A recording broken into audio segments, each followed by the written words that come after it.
O conto a seguir foi postado especialmente aos que possuem alguma limitação à leitura, tais como os deficientes visuais, os idosos, os dislexos, entre outros.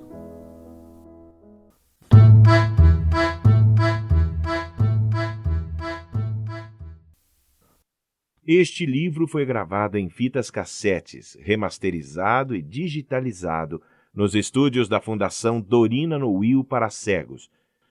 Lido por Drauzio de Oliveira. O Estigma, de Monteiro Lobato. Fui um dia a Itaoca levado pela simples indicação do sujeito que me alugou a cavalgadura. Não tem errada, é ir andando. Em caso de dúvida, pegue a trilha dos carros que vai certo. Assim fiz e lá cheguei sem novidade. No dia da volta, porém, choveu à noite como só chove por aqueles socavões, e na primeira encruzilhada parei desnorteado. Como o enxurro houvesse diluído todos os sucos da carraria, ali fiquei alguns minutos feito asno de Buridã, à espera de algum passante que me abrisse os olhos. Não apareceu Vilvalma, e minha impaciência empurrou-me ao acaso por uma das pernas do V embaraçador. Caminhei cerca de hora na dúvida, até que a vista de uma fazenda desconhecida me deu a certeza do transvio. Resolvi portar. Abeiro-me do portão e grito: ó de casa! Abre-mo um negro velho, ocupado em abanar feijão no terreiro. O patrãozinho é lá em cima, na casa grande. Dirijo-me para lá, depois de entregue o cavalo, e subo a escadaria de pedra fronteiriça ao casarão senhorial. Um grupo de crianças brincava por ali em torno uma fogueirinha de cavacos fumarentos. Fumaça para lá, santinha para cá. Ao avistarem-se, calaram-se e fugiram, com exceção da mais taluda, que permaneceu no lugar, esfregando os olhos avermelhados e lacrimosos do fumo. Papai está? Estava, ia chamá-lo, respondeu, esgueirando-se pela casa adentro. As outras, com o dedinho na boca, via-as a me espiarem da porta, a qual logo assomou a esbelta menina, aí entre 14 e 16 anos, de avental azul e corada como quem esteve a lidar em forno. Faz favor de entrar, disse-me com linda voz, sorridente, de passo que seus olhos vivos todo me examinavam, d'alto a baixo, num relance. Sente-se e espere um bocadinho. A menina é filha do... Não, senhor, prima, mas moro aqui desde que morreram meus pais.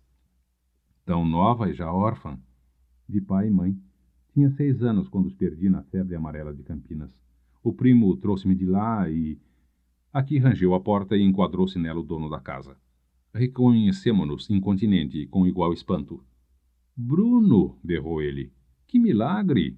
E tu, Fausto, onde te vim desentocar, eu que esperava ver surgir um matutão desconfiado? Abraços, explicações, perguntas atropeladas.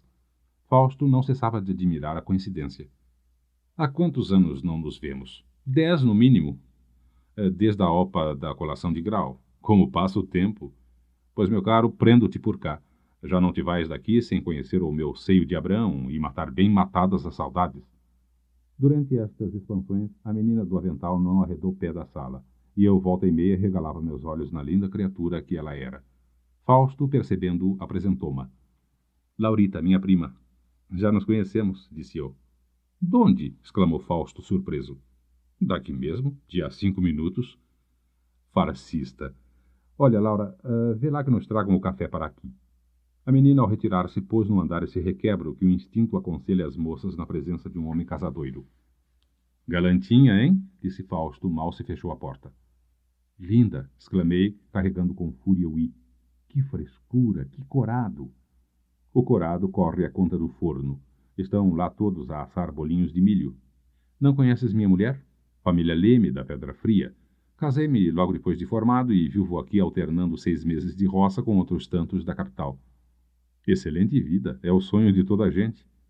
Não me queixo, nem quero outra. Colheste então o pomo da felicidade. Fausto não respondeu, e como o café entrasse no momento, a conversa mudou de rumo. Trouxe-o Laura com bolinhos quentes. Estou adivinhando, dona Laurita, que este foi enrolado pelas suas mãos, galanteei eu tomando um deles. Qual? Acudiu a menina. Esse que tem marca de carretilha? Sim, ela desferiu a mais sonora das risadinhas. Justamente os que têm marca são da Lucrécia. Ora, você, cascalhou Fausto, a confundir as artes da prima com as da preta? Os meus são estes, disse Laura, apontando os não carretilhados. Provei um e... Realmente a diferença é enorme. novo psicato da menina. Pois a massa é a mesma, e tudo o tempero da Lucrécia. Fausto pôs fim aos meus desasos, convidando-me para sair. Estás muito chucro no galanteio. Vem daí ver a criação que é o melhor. Saímos e percorremos toda a fazenda. O chiqueirão dos canastrões, o cercado das aves de raça, o tanque dos Peckins. Vimos as cabras Toggenburg, o gado Jersey, a máquina de café, todas essas coisas comuns a todas as fazendas e que, no entanto, examinamos sempre com real prazer. Fausto era fazendeiro amador. Tudo ali demonstrava logo dispêndio de dinheiro sem a preocupação da renda proporcional. Trazia do pé de quem não necessita da propriedade para viver. Ao jantar apresentou-me a sua mulher. Não condisse com o molde que cá tenho de boa mulher a esposa do meu amigo. De feições duras, olhar d'ave de rapina, nariz agudo, era positivamente feia e provavelmente má. Compreendi o caso do meu Fausto. Casara rico. A fazenda viera-lhe às mãos por intermédio da esposa. Na presença dela, Fausto mudava de tom. De natural brincalhão, embezerrava-se numa sisudez que me era estranha.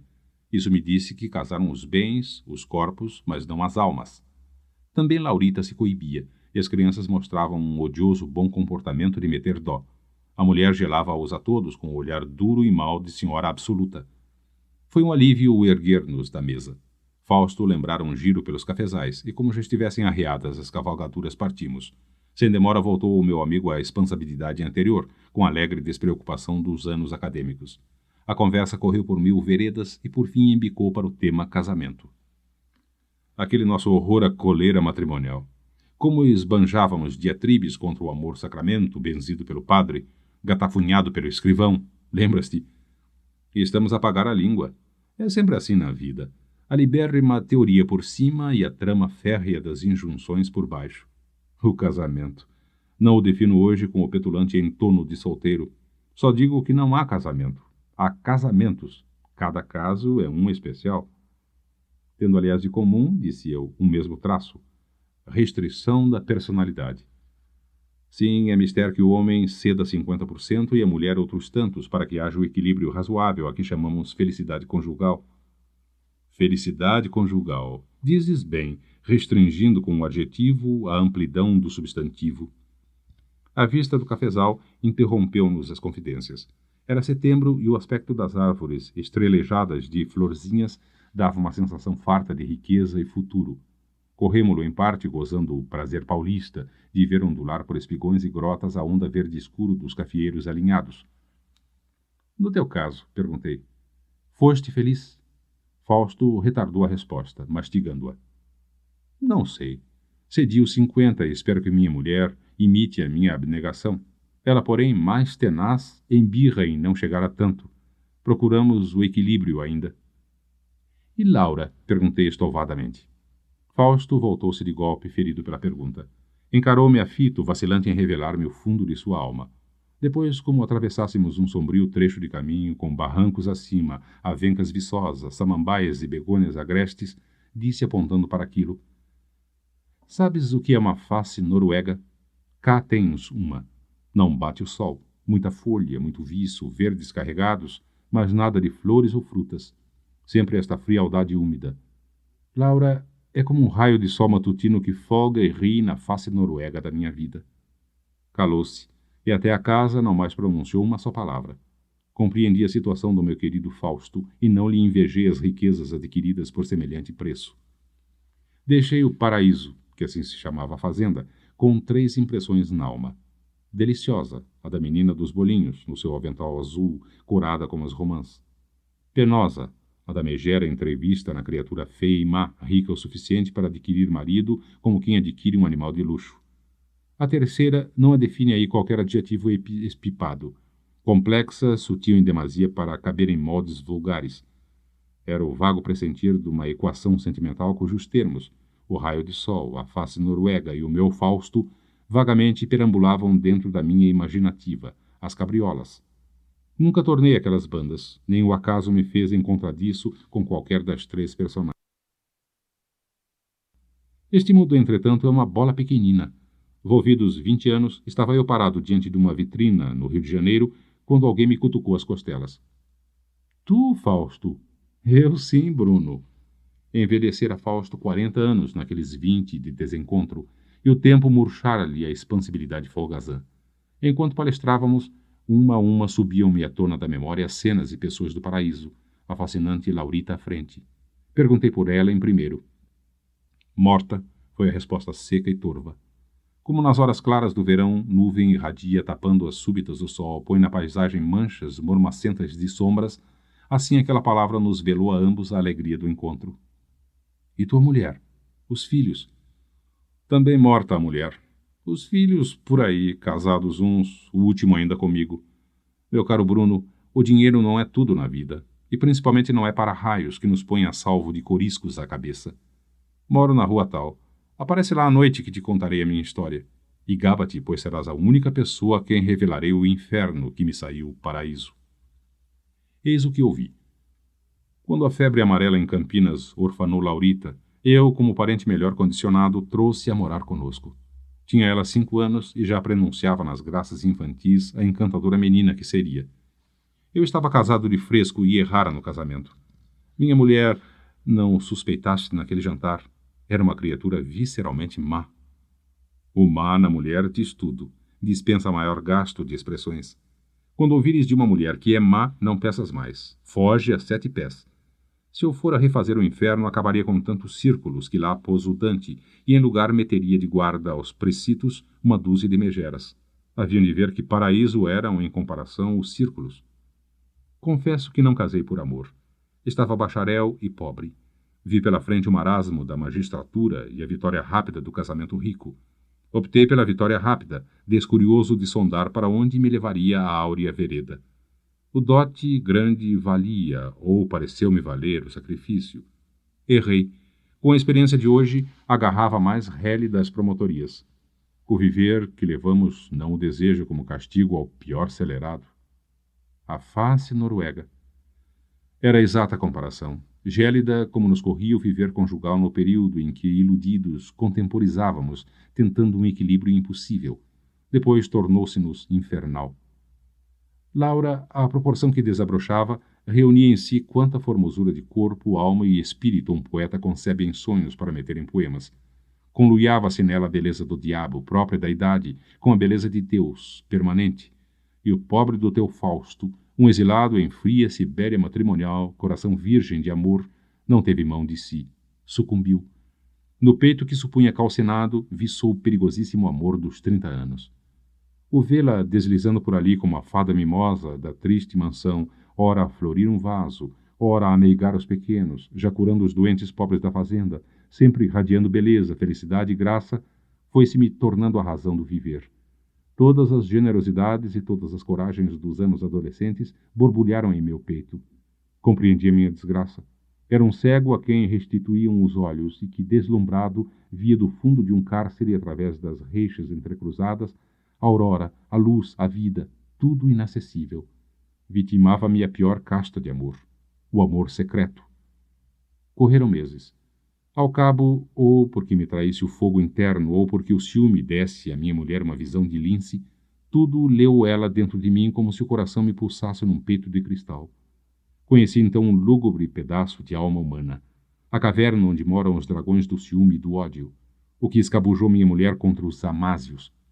A caninana envolvia, no mesmo insulto, a inocência ignorante e a nobreza de um sentimento puríssimo, recalcado no fundo do meu ser. Intimou-me a expulsá-la incontinente. Resisti.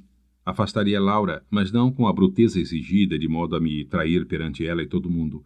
Era a primeira vez que eu, depois de casado, resistia, e tal firmeza encheu de assombro a senhora. Tenho cá na visão o riso de desafio que nesse momento lhe crispou a boca, e tenho na alma as cicatrizes das ascuas que espirraram aqueles olhos. Apanhei a luva. Estas guerras conjugais, portas adentro. Não há luta civil que se lhes compare em crueza. Na frente de estranhos, de Laura e dos filhos, continha-se. Maltratava a pobre menina, mas sem revelar a verdadeira causa da perseguição. A sós comigo, porém, que inferno! Durou pouco isso. Escrevia parentes e dava os primeiros passos para a arrumação de Laura, quando... Não te recordas do bosque de pinheiros plantados em seguimento ao pomar? O pinhal da Zambuja? Nota, certo bosque de Portugal onde se juntavam bandidos. Foi o nome que lhe pus, como andassem uns lagartões, seus fregueses, a me pilharem as capoeiras. Esse pinhal era o passeio favorito de Laura. Emboscava-se nele com um livro ou com a costura, e Dessarte sossegava o momento da inferneira doméstica. Um dia em que saí à caça, menos pela caçada do que para retemperar-me da guerra caseira na paz das matas, ao montar a cavalo via dirigir-se para lá com um cestinho de costura. Demorei-me mais do que o usual, e em vez de paca, trouxe uma longa meditação desanimadora, feita de papo acima, ainda me lembro, sob a fronte de enorme guabirobeira. Ao pisar no terreiro, vi as crianças a me esperarem na escada, assustadinhas. Papai não viu Laura? Laura?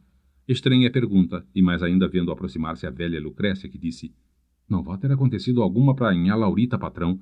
Saiu cedo antes do café, já é quase noite e nada de voltar. A senhora... Comecei eu a perguntar, não sabia ainda o quê. Sinhá está no quarto. Andou pelo pomar, voltou e se trancou por dentro. Não quer enxergar ninguém. Parece que comeu cobra. O coração palpitou-me violento e saí em procura de Laurinha. Indaguei no terreiro. Ninguém a vira. Lembrei-me do pinhal e organizei uma alvoroçada batida no bosque. Com fachos incendiados de galhaça morta, quebramos a escuridão reinante. Nada. Eu desanimava já de encontrá-la por ali, quando um capataz, desgarrado à frente, gritou: Está aqui um cestinho. Corremos todos. Lá estava o cestinho de costura, mais adiante, o corpo frio da menina. Morta a bala.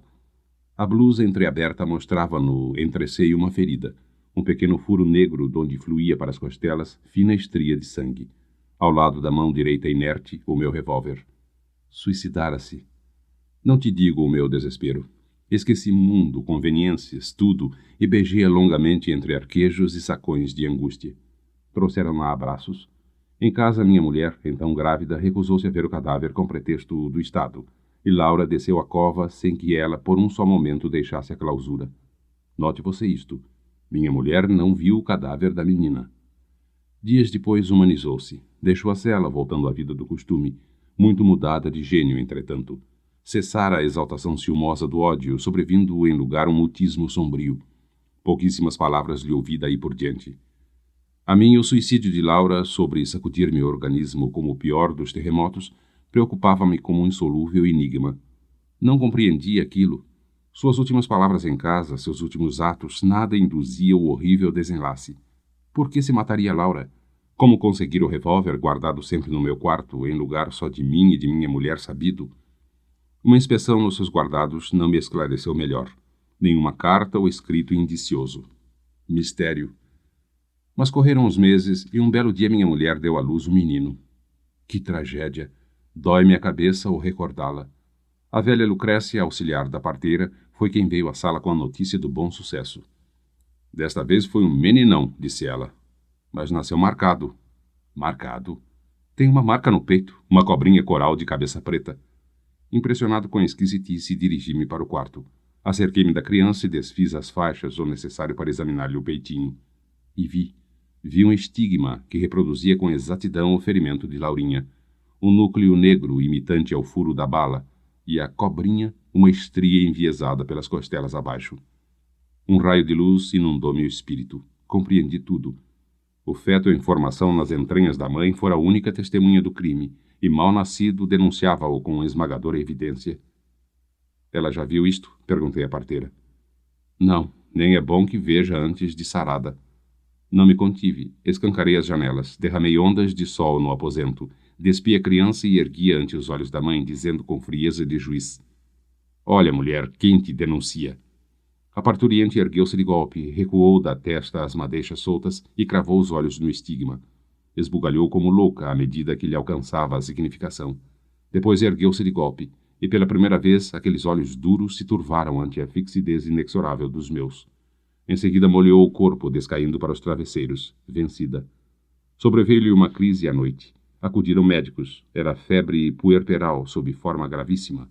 Minha mulher recusou obstinadamente qualquer medicação e morreu sem uma palavra, fora as inconscientes espacas nos momentos de delírio. Mal concluíra Fausto a confidência daqueles horrores, abriu-se a porta e entrou na sala um rapazinho imberbe. Meu filho, disse ele, mostra ao Bruno a tua cobrinha. O moço desabotoou o colete, entreabriu a camisa. Pude então ver o estigma. Era perfeita a ilusão. Lá estava a imagem do orifício aberto pelo projétil e do fio de sangue escorrido. Veja você, concluiu o meu triste amigo, os caprichos da natureza. Caprichos de Nêmesis, ia eu dizendo, mas o olhar do pai cortou-me a palavra. O moço ignorava o crime de que fora ele próprio o eloquente delator. Para ler este conto, acesse www.poeteiro.com